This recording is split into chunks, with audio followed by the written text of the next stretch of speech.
Hyderabad news की काविशें रंग ले आईं। हैदराबाद न्यूज़ के प्रोग्राम स्पेशल असाइनमेंट में हैदराबाद बाईपास पालारी गोट के इलाका मकीनों को दरपेश मसाइल के हवाले से प्रोग्राम नशर किया गया, जिसके बाद इंतजामिया हरकत में आ गई और हैदराबाद बाईपास पर मौजूद अंडरपास की मुरम्मत का काम शुरू कर दिया गया है। पालारी गोट के इलाका मकीनों ने हैदराबाद न्यूज़ का शुक्रिया अदा करते हुए कहा कि अरसा दराज से उनको मज़कूरा मसला दरपेश था और वो शदीद ज़हनी कर्ब का शिकार थे, जबकि इंतजामिया और मुंतखब नुमाइंदों को दरख्वास्तें दे रहे थे मगर नतीजा नहीं निकल रहा था। लेकिन हैदराबाद न्यूज़, जो कि हैदराबाद की आवाम का हकीकी तर्जुमान है, उन्होंने ये मसला ईवान बाला तक पहुँचाया और बिलाखिर अंडर बाईपास के सीवरेज के गंदे पानी से निजात हासिल हुई और मुरम्मत का काम भी शुरू कर दिया गया है। पुल जी बाबा हाणे मुराद अली शाह साईं महिरबानी आहे, हार बिल्डोज़र हेठूं कमु करायो आहे। बाक़ी अहिड़ी सीढ़ी साम्हूं असांखे जाम ख़ान साहब असांखे हणाइजे सीढ़ी रोड पर तकलीफ़ लॻी पई आहे असांखे।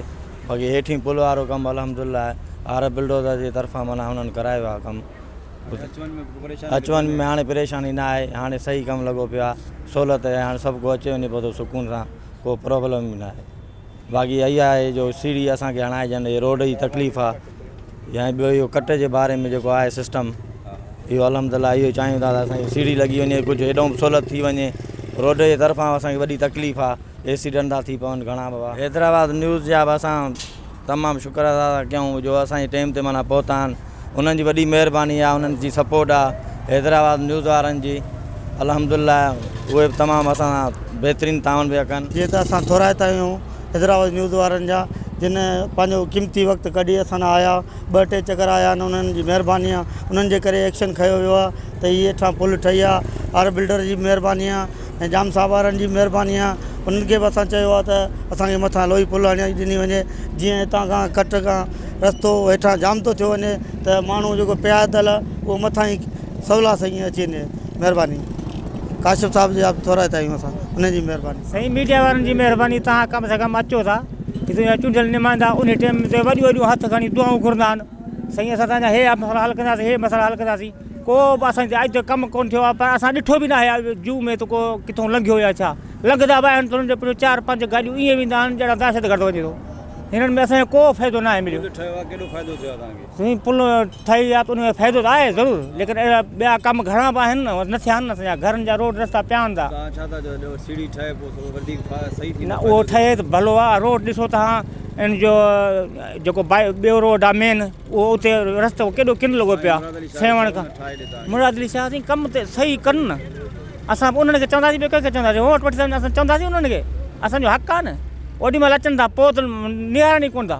ऐं दादू में मुराद अली शाह जो माण्हू आहे जमाल साहिबु, अॼु ताईं त असांजो लड़ी न आयो, ॾिठो ई न आहे। इन कोरोना में आयो त उते जेको आहे चांवर खणी आयो बंदि ते उछलाए वियो आहे, बंदि जे मथां उछलाए हलियो वियो आहे।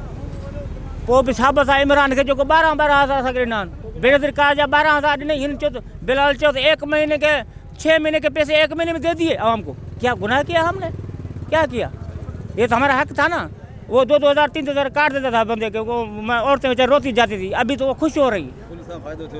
जी सही पुल में फ़ाइदो आहे बिल्कुलु। उहो मञूं था जेको कमु कंदा चवंदासीं न हे कमु सही आहे, जेको न हूंदो बिल्कुलु चवंदासीं हे कमु सही न आहे। असां निहायत शुक्रगुज़ार आहियूं हैदराबाद न्यूज़ जा, जेके ॾुखे वक़्त में जिन असांजो साथ ॾिनो ऐं जिन जे एक्शन सां हीअ असांजी पुल तामीर कराई। आर बिल्डर ऐं निहायत शुक्रगुज़ार आहियूं मोहतरमा जनाब जाम ख़ान शोरो साहब जिन असांखे लोही पुल ठाराए ॾियण जो चयो आहे।